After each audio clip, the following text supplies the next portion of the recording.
What happens when a world-famous prince thinks he can walk into America's most respected newsroom and rewrite the rules of journalism? In just 32 seconds of pure arrogance, one royal guest would destroy his own reputation and shock millions of viewers worldwide. This is the untold story of the most explosive interview meltdown ever captured on live television. Before we dive into this incredible story, make sure you hit that subscribe button and let me know in the comments what you think really happened behind the scenes. Now, let's get into it. The studio lights were blazing hot that Tuesday evening as Diane Sawyer adjusted her notes one final time. She had interviewed presidents, movie stars, and world leaders, but tonight felt different. Tonight, she was sitting across from someone who believed the entire world owed him something simply because of the family he was born into. Prince Harry walked onto the set like he owned the place. His security team had already caused problems backstage, demanding that certain questions be removed from Diane's list. But Diane Sawyer had built her career on asking the tough questions that others wouldn't dare touch. She wasn't about to start backing down now, especially not for someone who seemed to think his royal title meant he could control American television. "Good evening, I'm Diane Sawyer, and tonight we have a very special guest," she began, her voice calm and professional as always.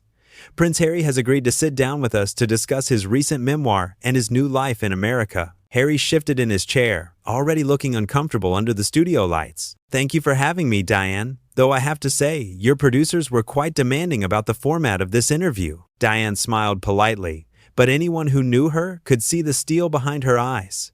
"We believe in thorough journalism here, Your Royal Highness. Our viewers expect honest, in-depth conversations." "Right. Well, let's just remember that there are certain topics that are off-limits," Harry said, his voice carrying that entitled tone that had become his trademark. "I'm here to promote my book, not to be interrogated like some common criminal." The first red flag had been raised. In 20 years of hosting major interviews, Diane had never had a guest try to dictate terms so boldly on live television. She leaned forward slightly, her journalist instincts kicking in. "I understand you want to focus on your book, but our viewers are also interested in your decision to step back from royal duties. Can you help them understand what led to that choice?" Harry's jaw tightened. "That's exactly the kind of question I told your people I wouldn't be answering.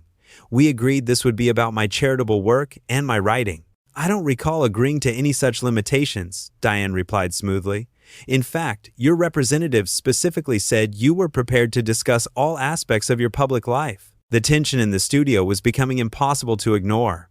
Camera operators glanced at each other nervously as Harry's face began to redden. The prince wasn't used to being challenged, especially not by someone who refused to treat him like royalty. "Look, Diane, I think there's been some miscommunication here," Harry said, his voice rising slightly. "I'm doing you a favor by being here. Your show gets the ratings boost, and I get to share my message.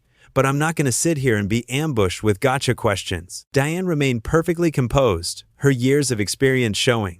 "These aren't gotcha questions, Your Royal Highness. These are the questions that millions of people want answered. Questions about accountability, about responsibility, about the choices that have brought you to this point." "Accountability?" Harry's voice cracked with indignation. "I've been more honest and transparent than any member of my family has ever been. I've put myself out there, told my truth, shared my pain with the world. What more do people want? Perhaps they want to understand why someone with such privilege and platform chooses to spend so much time focusing on grievances rather than solutions," Diane said calmly. The words hit Harry like a physical blow. His face went from red to purple as he struggled to process what he'd just heard. No one, absolutely no one, had ever spoken to him so directly about his constant complaints and victim mentality. "Excuse me?" he sputtered. "Did you just suggest that my trauma, my legitimate concerns about media harassment and family dysfunction, are just grievances? I'm suggesting that our viewers might benefit from hearing about your plans for positive change rather than another recounting of past hurts," Diane replied, never raising her voice or losing her professional demeanor. Harry stood up abruptly, his chair scraping loudly against the studio floor. "This is unbelievable. You invite me here under false pretenses, then you have the audacity to lecture me about my life choices? Do you have any idea who you're talking to?" "I'm talking to a man who chose to appear on American television," Diane said, remaining seated and composed. "A man who wrote a book asking the public to understand his perspective. I'm simply asking questions that help our viewers form their own opinions." "Your viewers?" Harry laughed bitterly. "Your viewers should be grateful that someone like me is willing to share my story with them. Do you know how many interview requests I turned down? How many offers I reject? The mask was coming off completely now. The carefully crafted image of the wounded prince seeking understanding was crumbling, replaced by the entitled royal who believed the world owed him deference and praise. I'm sure you do turn down many opportunities, Diane said evenly, but you accepted this one. And with that comes the responsibility to engage honestly with legitimate questions about your public statements and actions. Legitimate questions? Harry was pacing now, his security team looking nervous in the wings. You're sitting there in your little American bubble, thinking you can judge someone whose life you could never understand. You've never had paparazzi chase you through tunnels. You've never had your mother's death turned into a media circus. The studio fell silent, except for the hum of cameras still rolling. Even the most seasoned crew members had never witnessed such an outburst during a live interview. Diane, however, remained unflappable. You're absolutely right. I haven't experienced those specific tragedies, she said quietly. But I have covered them as a journalist, and I've seen how other public figures have channeled similar pain into meaningful action rather than endless public conflict. Harry stopped pacing and spun around to face her, his eyes blazing with rage. Other public figures? You mean people who weren't born into a prison of protocol and expectation? People who actually had choices about their lives? I mean people who understood that with great privilege comes great responsibility, Diane replied, her voice steady as a rock. People who recognized that their platform could be used to lift others up rather than tear institutions down. The prince's composure shattered completely. You sanctimonious American journalist, sitting there pretending you understand anything about duty or service? You make your living off other people's misery, picking apart their lives for entertainment, and you want to lecture me about responsibility? The words hung in the air like poison gas. Every person in that studio knew they had just witnessed something that would be replayed for years to come. But Diane Sawyer, veteran of 1,000 difficult interviews, simply folded her hands in her lap and looked directly at the raging prince. Your Royal Highness, I think our viewers can see exactly who you are right now, she said, her voice calm as still water, and I don't think they need me to explain it to them. Harry's face twisted with fury.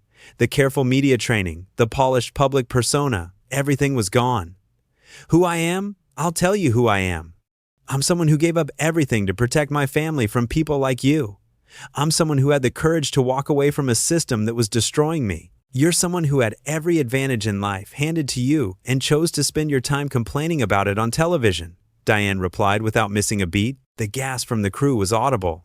No one spoke to royalty like that. No one challenged a prince so directly. But Diane had spent decades holding powerful people accountable, and she wasn't about to stop now. Harry took a step toward her chair, his fists clenched. How dare you? How dare you sit there in judgment of my choices? You have no idea what it's like to grow up knowing that your every move is being watched, that your every mistake will be front-page news. You're right, Diane said, still sitting calmly while he towered over her. I grew up middle class in Kentucky, worked my way through college, and earned everything I have. I can't imagine what it must be like to inherit wealth, status, and global influence without having to work for any of it. The silence that followed was deafening. Harry's mouth opened and closed like a fish gasping for air. He had never, in his entire privileged life, been confronted so directly with the reality of his circumstances. That's not the point, he stammered, his anger giving way to confusion. The point is that you're trying to make me look bad, trying to trap me with your clever questions and your smug attitude. I'm asking you to take responsibility for your own words and actions, Diane said simply. That's what we do in journalism. We hold people accountable for what they say and do in public. Harry began pacing again, running his hands through his hair. Accountability? I've been held accountable my entire life. Every breath I take is scrutinized, every relationship analyzed, every decision questioned. And yet, you continue to make decisions that create more scrutiny rather than less, Diane observed. You write, tell all books. You give explosive interviews. You make public statements attacking your own family. Then you complain about the attention those choices bring. Because I have to defend myself, Harry shouted, all pretense of royal dignity abandoned. I have to tell my side of the story because people like you twist everything around, make me look like the villain when I'm the victim here. Diane leaned forward slightly, her journalist instincts fully engaged. Help me understand something, Your Royal Highness. In your view, is there anyone in your life who isn't responsible for your problems? Anyone who doesn't owe you an apology? The question hit like a guided missile.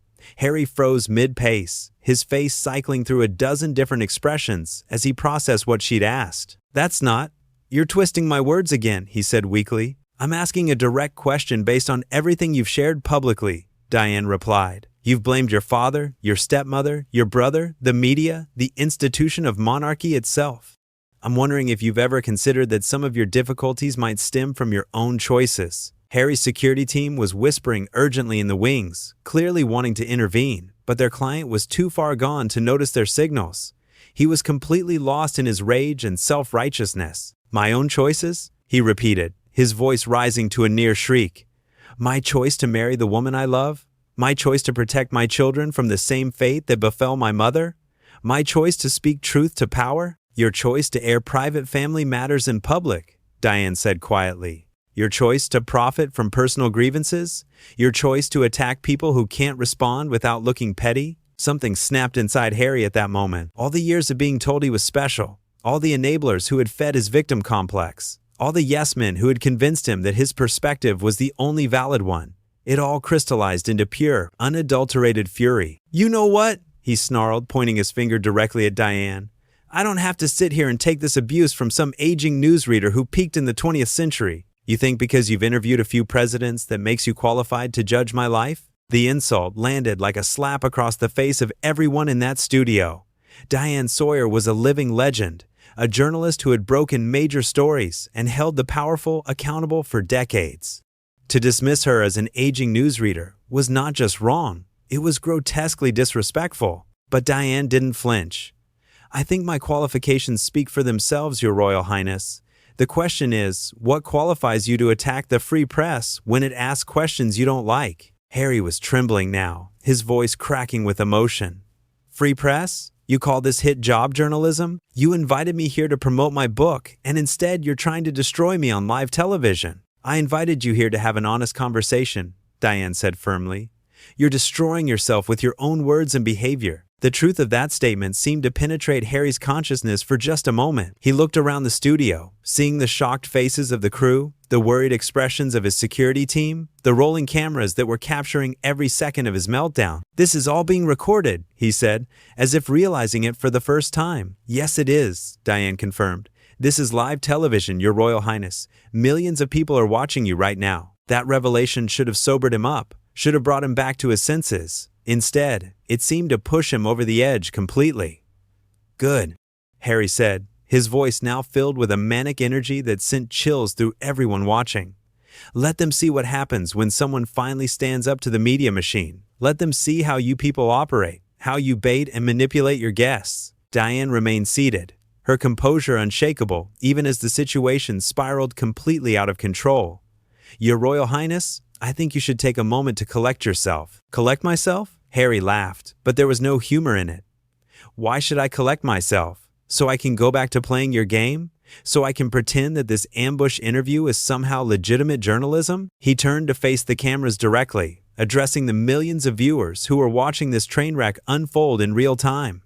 "You want to know the truth about the media?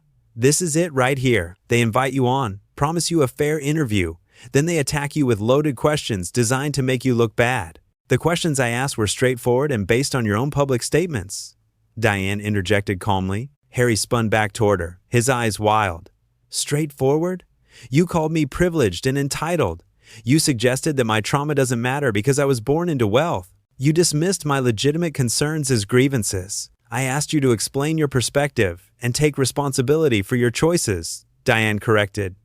"The interpretation you're describing came from your own responses." The truth of that statement hit Harry like a physical blow. For a split second, clarity flickered across his face as he realized that every damaging moment of this interview had come from his own mouth, his own behavior, his own choices. But instead of accepting that reality, he doubled down on his victim narrative. "Take responsibility?" he screamed, his voice echoing through the studio. "I've taken more responsibility than anyone in my family ever has. I've admitted my mistakes, shared my struggles, opened my heart to the world. And what do I get in return? More attacks, more judgment, more people telling me I'm not good enough." "Perhaps the issue isn't that you're not good enough," Diane said quietly. "Perhaps the issue is that you expect applause for doing what most people consider basic human decency." The observation was devastating in its simplicity. Harry had spent years expecting praise for acknowledging his problems, for talking about his feelings, for admitting when he was wrong. The idea that these things might be normal rather than heroic had never occurred to him. Basic human decency, he repeated, his voice breaking. I gave up my titles, my inheritance, my country. I sacrificed everything to protect my family and speak my truth. You gave up responsibilities you never wanted in order to profit from tell-all books and television deals, Diane replied evenly. That's not sacrifice, Your Royal Highness. That's a career change. Harry's security team was now making urgent gestures from the wings, clearly desperate to end this disaster. But their client was beyond reason, beyond help, beyond any hope of salvaging his reputation. You know what? Harry said, his voice dropping to a dangerous whisper. I've heard enough. I don't have to sit here and be insulted by some has-been journalist who thinks she can build her career on tearing me down. Your Royal Highness, Diane said, standing up for the first time during the interview. I think this conversation has run its course. Oh, now you want to end it? Harry sneered. Now that you've gotten your sound bites and your viral moments? Now that you've humiliated me in front of millions of people? I think you've done that to yourself, Diane said simply. Those 7 words hung in the air like a death sentence. Harry stared at her, his mouth opening and closing as he struggled to find a response that could somehow undo the damage he had inflicted on himself. This interview is over, he finally managed to say. I'm leaving. That's your choice, Diane replied, sitting back down and maintaining her professional demeanor even as chaos erupted around her. Harry ripped off his microphone and threw it on the floor, the feedback screech echoing through the studio. His security team rushed forward, trying to create a buffer between their client and the cameras that were still rolling. Turn those cameras off, Harry shouted at the crew. I said turn them off right now. But this was American television, not a royal palace. The cameras kept rolling as Harry stormed toward the exit, his face red with rage and humiliation. Your Royal Highness, Diane called after him, her voice carrying clearly across the studio. Thank you for showing our viewers exactly who you are. Harry stopped dead in his tracks, his whole body trembling with fury. For a moment, it looked like he might turn around and charge back toward her chair, but his security team quickly surrounded him, guiding him toward the exit before he could do any more damage to his already destroyed reputation. This will be the last interview I ever do, Harry shouted over his shoulder as he was escorted out. The last time I subject myself to this kind of treatment. I suspect you're right about that, Diane said to herself, though her words were picked up by the sensitive studio microphones. As the studio doors slammed shut behind the departing prince, Diane turned back to the cameras with the same calm professionalism she had maintained throughout the entire ordeal. Ladies and gentlemen, she said, straightening her notes. That was Prince Harry, discussing his new memoir and his perspective on public service. We'll be right back after this short break. The red recording lights finally went dark, and the studio erupted in a buzz of conversation as crew members and producers tried to process what they had just witnessed. But Diane simply sat in her chair, reviewing her notes as if nothing unusual had happened. She had seen politicians melt down, celebrities throw tantrums, and world leaders lose their composure. But she had never seen someone so thoroughly destroy their own reputation in such a short period of time. In the space of 30 minutes, a prince had revealed himself to be exactly what his critics had always claimed. An entitled, narcissistic man-child who expected the world to revolve around his feelings and grievances. The interview that was supposed to rehabilitate his image had instead shown millions of viewers the real person behind the carefully crafted public persona.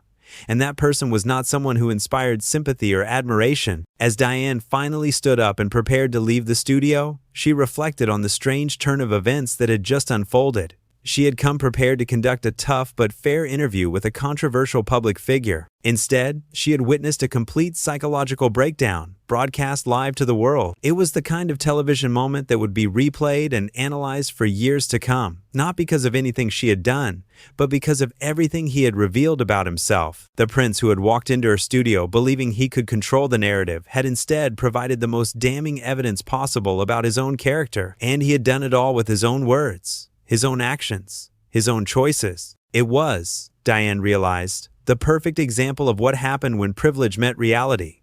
When entitlement confronted accountability, when someone who had never been told no finally heard that word from someone who couldn't be intimidated or bought. The interview was over, but the consequences were just beginning.